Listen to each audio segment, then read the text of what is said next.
First case, State v. Lane, counsel for appellant. If you would approach, state your name on the record, and let us know how much time you'd like to reserve for rebuttal. Thank you, Your Honors. Michael Partlow here on behalf of the appellant, Mr. Lane. I would like to reserve 5 minutes rebuttal, please. Your Honors, we've got a lot of ground to cover today in the short amount of time that we have. As sort of a prefatory remark, though, I'd kind of like to point out what this case is about and what it's not about. This case is not about somehow getting Mr. Lane off or something of that nature. This case is about what sanction is appropriate and how do we get there. That's really what it's about.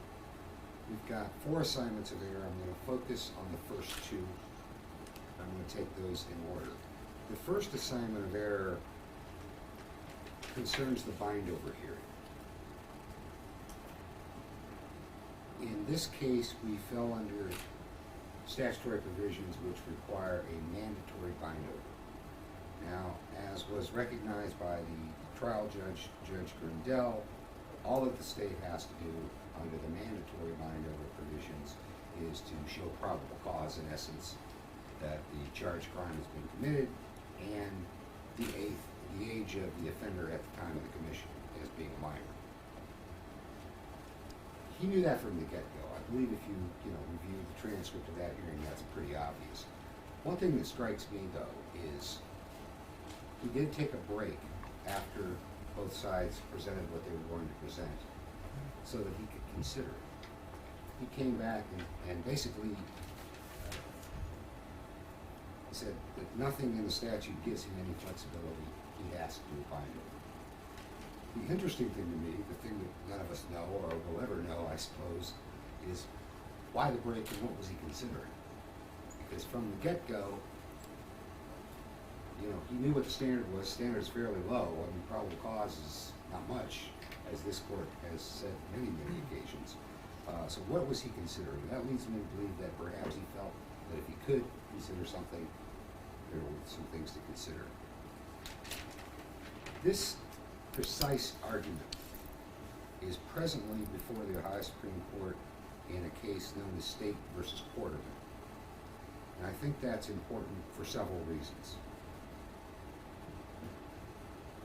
Consequently, there's a couple things I'd like to point out that are just as important, I believe, as the merits of the argument or the details of the argument itself. First of all, there's an argument made by the state here that this particular assignment of error was waived by virtue of the guilty plea. The thing I'd like to point out about that is if you go back and read the Quarterman case came out of the 9th District Court of Appeals, our neighboring Court of Appeals over in Summit County. If you read their holding on the same exact issues, their entire decision is based upon nothing but waiver. They don't get into the merits at all. The appellant then petitioned the Ohio Supreme Court to accept the case, raised these 3 issues that I've raised as propositions of law, and as is always required, attached the 9th District petition to its memorandum in support of jurisdiction. So the Supreme Court is well aware of the 9th District's waiver holding, yet it still accepted all of these issues. This court has discretion to, even in light of the guilty plea, has discretion to consider this. I believe at some point in the state's brief they say, well, it's very instructive that this Court of Appeals held something and the Supreme Court decided not to hear it. Well, here I think it's very instructive that the Court of Appeals held something and yet the Supreme Court decided to hear it on the merits. They've accepted all 3 assignments of error. They don't have to do that. They can pick and choose. They can tell you we want to hear about something else. They can basically do whatever they want to do. What they've told us is we're going to consider these 3 issues. Quarterman was not a homicide case. I'm sorry. Quarterman was not a homicide case. Correct. Not a what? Homicide case. Oh, no, it was. Quarterman, the one from the 9th? Yeah, you know what? You may be right there. It was a mandatory bind-over case. Right, but it was not a homicide. Not a homicide case, no. All of the arguments, though, would apply equally to any kind of mandatory bind-over.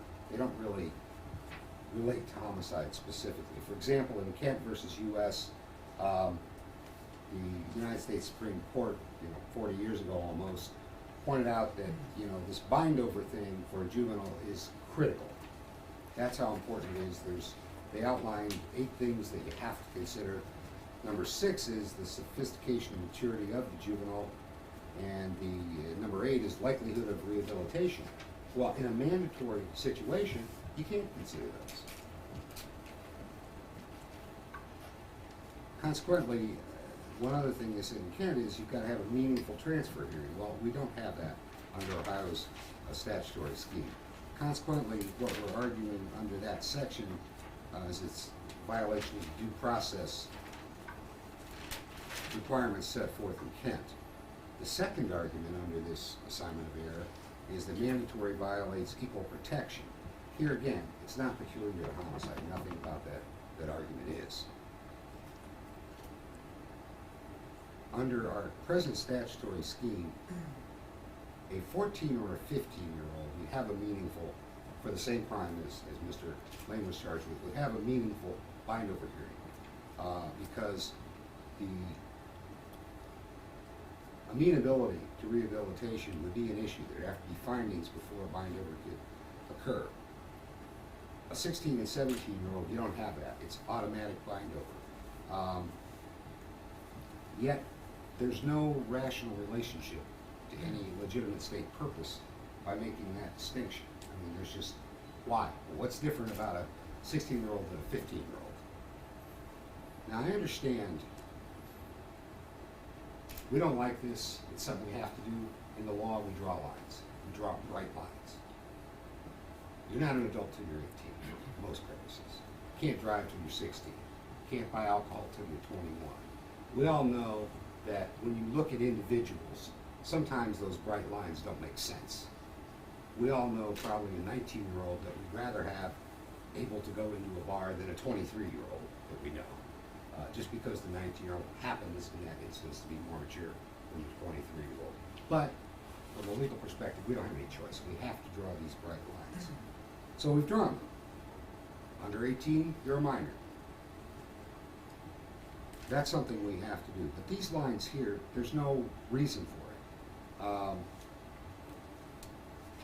There's no empirical basis, as we pointed out, and I'm not going to go into that now, but studies don't show any kind of empirical basis for a distinction between a 16-year-old and 17-year-old, or a 15-year-old and 16-year-old. But you agree the test is the rational basis test? Yes, I do. And whose burden is it to establish those empirical That's ours. data? Is that in this record? Is that in this record? The empirical data. Well, yes, to the extent we cited in the briefs. I mean, we give you where we're coming from. Now, are you asking me, did the defense present that type of evidence at the bind-over hearing? The answer is no, because here again, Judge Grindell was very clear about what he had to do coming in the door. Read the transcript, you'll see that. Accepting empirical data was not something on his agenda. There were arguments along those lines made, though. Those are there.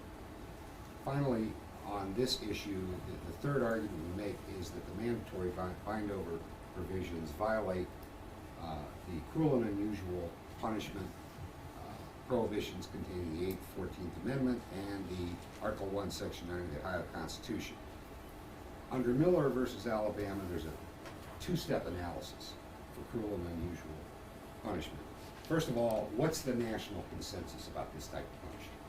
Okay, I mean, that's certainly a simplified version, but that's what it's all about. Here, there really is no national consensus. There was a point in time when states seemed to be getting stricter on juveniles. Now they seem to be backing off. I think what we don't have now is a consensus at all. Then there has to be, under cruel and unusual punishment, there has to be an independent review. And the Supreme Court has said you have to consider the culpability, the severity of the punishment, and is the practice supported by a legitimate state goal. Well, this kind of, assignments of error 1 and 2 kind of overlap in certain areas. This kind of wanders into assignment of error number 2, but the Ohio Supreme Court has now said, and I'll get to this in more detail momentarily. Age is always to be considered, and age is always a mitigating factor. While that may seem self-evident, I would point out to the court, if you read that case, what you're going to find is, historically, age has been argued both ways. The defense is always arguing that it's a, if I can just finish this thought, Your Honor. The defense always argues that age, young age is a mitigating factor. Sometimes the state will argue that it's actually an aggravating factor, or it's not a mitigating factor. The Supreme Court has now made clear it is a mitigating factor. And I'll finish that thought when I come back. Thank you. Thank you,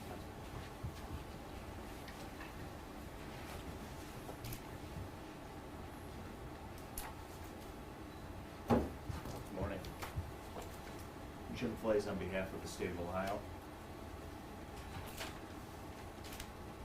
I think that Appellant's argument on the quarterman, I'll touch on that first, but I do want to get to Long, because I think the recent Long decision and the youth, that's an important factor in this case, and I want to spend time on that. But going back to Quarterman,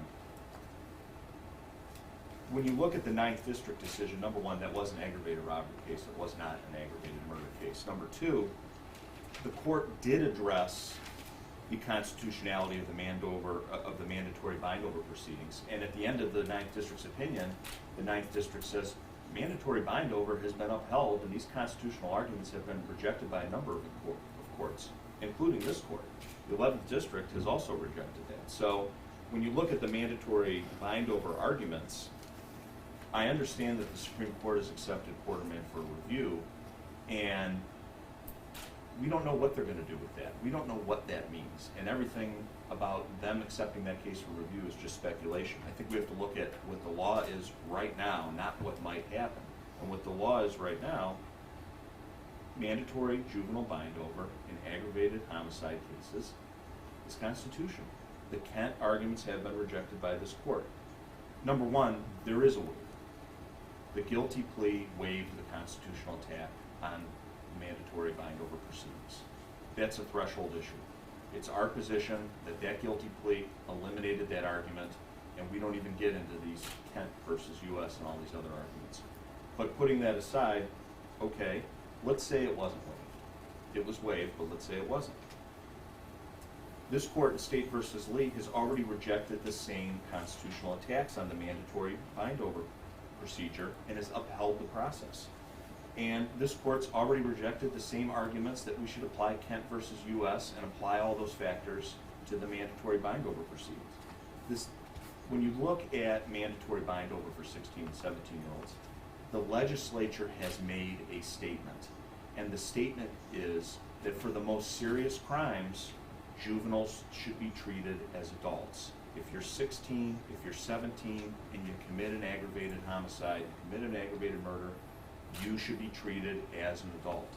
The legislature has made it very clear, we're not just going to let a 17-year-old who shoots somebody in the head out of DYS when they turn 21. That's a statement by the legislature. The constitutional arguments have been rejected, and no matter what case the Supreme Court accepts for review, as we stand here right now, mandatory bind-over should be upheld by this court. There was due process here. There was a competency evaluation in juvenile court in this case. There was a probable cause hearing. There are constitutional protections in the mandatory bind-over proceeding. Those were done here. That proceeding, I believe, was rock solid. Moving on to the issue with Long. Can we back up on your Sure. waiver argument? Did our court in State versus Platt reject that? I mean, didn't we say that if you bind over, enter a guilty plea, you don't waive deficiencies of a bind over, at least to a constitutional level? Well, I see this as different here. I mean, even if you look at, even if you get past the waiver argument, which I don't think we should get past. I mean, guilty. I'm asking you to address Platt. Well, I guess guilty pleas have to mean something. I mean, I would argue that if we're going to have a guilty plea, if somebody's accepting responsibility and pleading guilty, are we going to allow them to attack constitutionally every nook and cranny of the case? And I don't think that we should, and I don't think the law supports that. I understand your point there, but...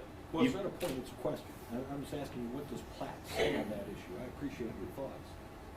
Well, again, I understand what you're saying, that this court has said that you can attack the constitutionality, then that's fine. And then move past the waiver issue.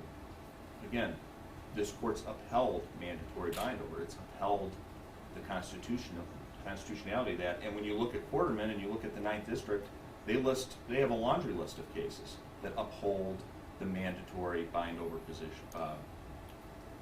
procedure in juvenile court. So, again, I think even though it's been accepted for review, that issue, everything was done correctly here. It is constitutional. We need to treat 17-year-olds. There has to be a procedure where we say, listen, if you're 17 and you commit an aggravated murder, you're going to go to adult court. That doesn't mean that we're automatically talking about life without the possibility of parole, but it is a statement by the legislature that adult sanctions are appropriate in that circumstance. And there are constitutional protections in the juvenile court. Going on to Long, I did want to address Long because obviously between the time of the briefings and this argument, the Ohio Supreme Court did issue the Long decision. First and foremost, I think it's important to note that the Long decision did uphold Ohio's sentencing scheme with respect to juveniles in view of Graham and Miller.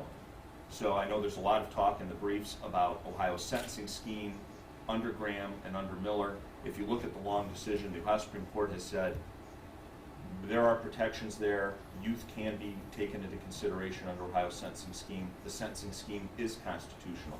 So I think we move past that point, and then we get to the issue of, did the trial court here consider youth of this appellant, properly consider the youth of this appellant before handing down the sentence of life without the possibility of parole? Did he consider it specifically as a mitigating factor? Isn't that the question? Well, I think that's, when you look at what the case, the court wants the trial court, the Supreme Court says the trial court has to take this into consideration. And I want to draw some important factual distinctions between Long and our case. In Long, you had a joint jury trial with 2 other adults. In Long, the state used, one of the things that really bothered the Supreme Court, the state used Long's status as a juvenile to justify the maximum sentence. The pre-sentence investigation there contains sparse details on educational and family background or his physical and mental condition. He had a joint sentencing with 2 adults. The state recommended life without parole. Those were all the factual, that's what happened in Long. When you look at this case, completely different facts and circumstances. There were no adult co-defendants. The state of Ohio did not use or attempt to use the defendant's age as an aggravating factor. The pre-sentence investigation here contained age information, juvenile court information, discussion of the juvenile detention, his time at the juvenile detention center, and his educational history. Additionally, the state did not recommend a sentence of life without parole in this case. Pursuant to the plea agreement, the state just asked the court to fashion a sentence that was appropriate under the circumstances. And the trial court did take into account those circumstances. I think what's most important in this case, when you read what the trial court said, and I've cited in my brief, the trial court specifically mentioned the defendant's age at sentencing. He specifically talked about it. And when you look at the sentencing in this case, the trial court judge went through one of the most well-reasoned and thorough sentencings I've ever seen. Clearly, the trial court judge went through the entire record. What's most important here, and that is vastly different from Long, is that there were several exhaustive psychological reports that are part of this record that were part of what the trial court judge reviewed. The trial court judge said that he reviewed all of the record. Clearly, from his analysis going through the sentencing, he looked at the psychological reports, and those psychological reports had information about age, maturity, family and educational background, and mental condition. It's almost impossible for the trial court to have had more of this information available. When you look at what Long says, when you look at what the U.S. Supreme Court has said, their criticisms of these of proceedings like this are that the trial court judges don't have the information about a juvenile's upbringing, his family background, all of the things that have gone on, all of the different psychological components that go into why a 17-year-old would kill somebody. That didn't happen in this case. we had a ton of psychological information. There was a competency evaluation that was filed right before the plea on February 25th. That went through an exhaustive social, educational, medical history, relationship history, employment history, substance use history, legal history, that involved a clinical interview. There was an extensive psychiatric history. There was the juvenile court competency evaluation. This defendant went through a competency evaluation at juvenile court, which focused almost entirely on his age and on psychological factors. The trial court judge had that information and said that he reviewed the record before arriving at the sentence. And then finally, you had the defense psychological report. Initially in this case, you had a plea of not guilty by reason of insanity. That's why you have all the psychological information in front of you, and that's why the trial court had it. Psychology, age, circumstances, background, those were all critical elements in this case. The defense psychological report that the trial court judge reviewed had over 23 pages of history in it.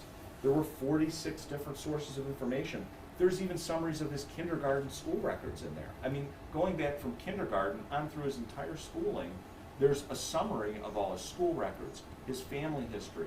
So when you look at Dr. Fabian's report, Dr. Resnick's report, Dr. Wood's report, and the trial court judge said he took that all into consideration, you look at all of that information, how much more information could he have had? He mentioned age on the record.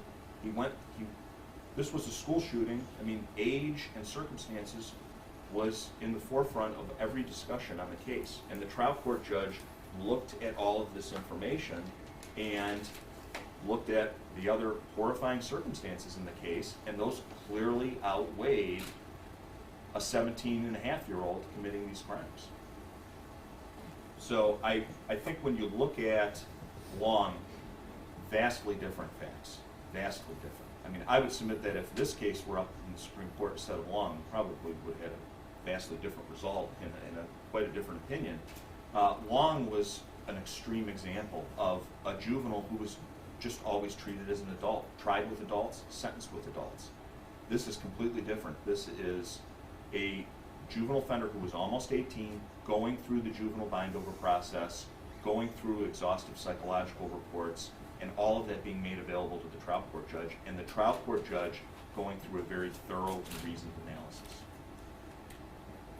Having the information is one thing, and I grant you there's a mountain of information that the trial judge had in this case, as opposed to Long, and that's for sure a distinction. Now, I read the second paragraph of the syllabus from the Supreme Court.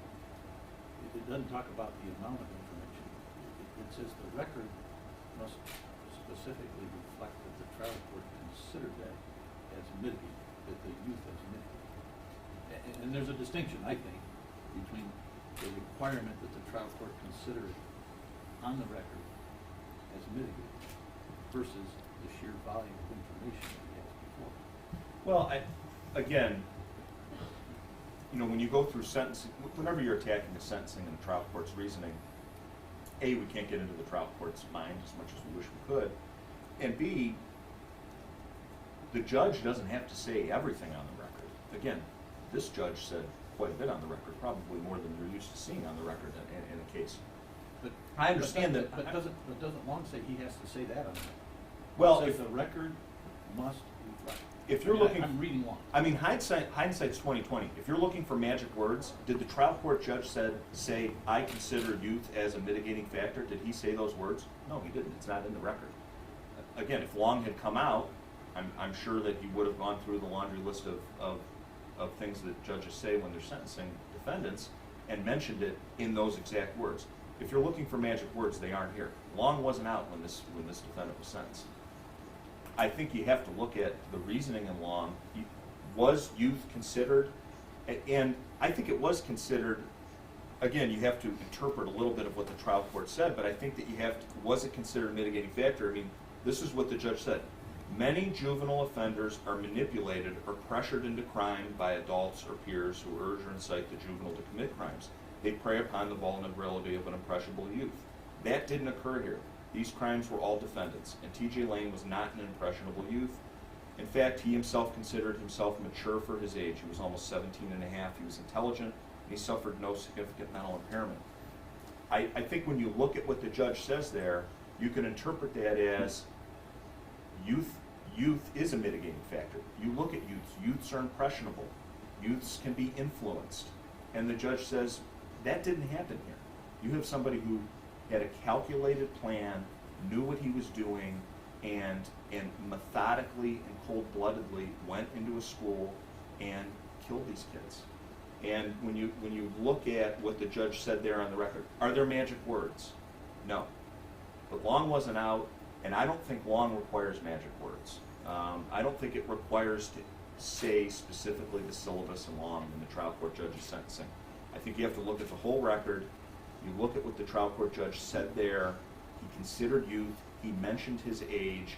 He considered that youths are impressionable, but then given all of the mountain of psychological evidence and history and background, the judge overcame his age and sentenced him to life without the possibility of parole for the 3 aggravated murders. Thank you, counsel. Thank you. Your Honors, in rebuttal, I'd like to say that I'm grateful for 2 things. One thing I'm very grateful for is this court's apparent knowledge of the Long case, because it saves me a lot of time that I don't have right now. The other thing I'm grateful for is the state's last comment. That quote is contained on page 42, and I would ask you to read that carefully, because what this judge is saying is his youth is not a mitigating factor in this case. Carefully read Long. What Long tells us, that's new. Youth is always a mitigating factor. Now, it's not the bottom line. You can still come out with whatever sentence, but it's always a mitigating factor, and you've got to tell us how you got there. Magic words, yes. The law frequently does not require magic words. Sometimes it does. Think about consecutive sentencing. There are certain findings that have to be specifically made, and you can infer them all you want from the record. There may be sufficient information there to support such findings, but if those findings aren't specifically made, those consecutive sentences aren't going to stand. Long doesn't require findings. No, but it does. Specifically does not require findings. No. Well, if you read it, it's kind of weird, because there's a majority opinion, then there's Justice O'Connor's opinion. And if you read Justice O'Connor's opinion, I think she's trying to make 2 points. One point is, no, we're not foreclosing life without the possibility of parole. The other point that I think is just as important is, we want to see that it was considered as a mitigating factor. Now, it doesn't say, I find this to be a mitigating factor. No, but there has to be something there to show. What this shows you is, it's not a mitigating factor. This judge is telling you, it's not a mitigating factor in this case. But the Supreme Court has held it's always a mitigating factor. 2 quick things, Your Honors. The rest of the record Yes. would show that he thoughtfully considered his youth as a mitigating factor, wouldn't it? No. He went through all the Miller requirements, went through all 4 of them, Yes. talked about all the issues you're to consider. Well, I wouldn't say Those talk are about all the those issues. are all to consider. youth-related issues, aren't they? In Yes fact, and no. if you Yes look and at no, Your Long, Honor. he went through most of the Wyoming factors. True, but Well, bottom he line wasn't is, considering age as neutral or aggravating, was he? yes, that's what he says here. Age isn't a factor here. This young man's ahead of his time.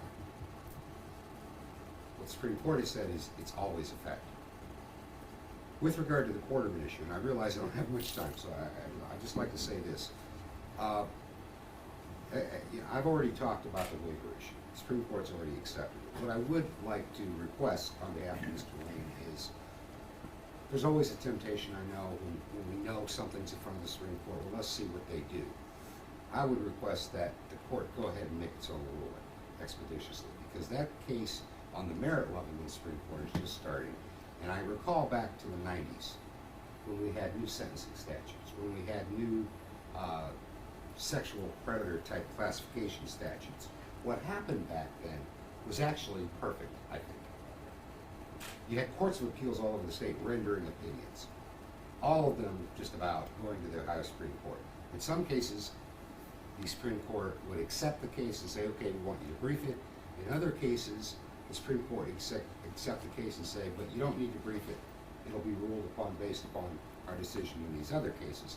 What the Supreme Court needs here is input, and I'm sure they would greatly appreciate the 11th District's input and request that you do that. Now, with regard to this homicide nature and the constitutional protections that are in place, I'd like to offer you a very possible scenario in rebuttal to that. As we all know, the state, especially in a juvenile case where you don't have a grand jury, is responsible for making the charges.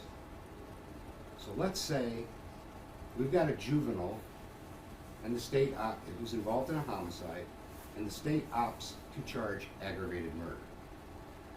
Under our present scheme of things, that case would then go to juvenile court as long as probable cause, which is a very light burden for aggravated murder, were established, and the fact that the defendant is a juvenile is established, it's automatically bound over. So ag murder charged, bound over, goes to trial.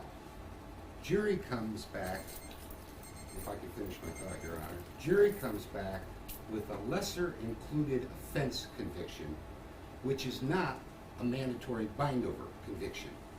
Yet we've got this juvenile who is now in the adult system and is staying there. That does not seem right. Had the non-mandatory charge, the proper charge that the jury found, been charged in the first place, he would have remained in the juvenile system. There are no constitutional protections under that scenario. Do you have a case that would have that example included? Well, in light of the fact that most of this stuff's being brought up, I'm not aware of it ever being raised. But in there the is no court case No. that suggests your hypothetical. No, but we have to. Thank you. Okay, thank you. That's not the facts of our case either. He didn't No, plead but- to a lesser included, he pled to the class 1 crime Yes. that resulted in the binder. Yes, Okay. yes. But unfortunately, this court now is confronted with policy questions. I realize that's not always the case, but it is here. Thank you, counsel. Thank you both. Appreciate your arguments. Thank you.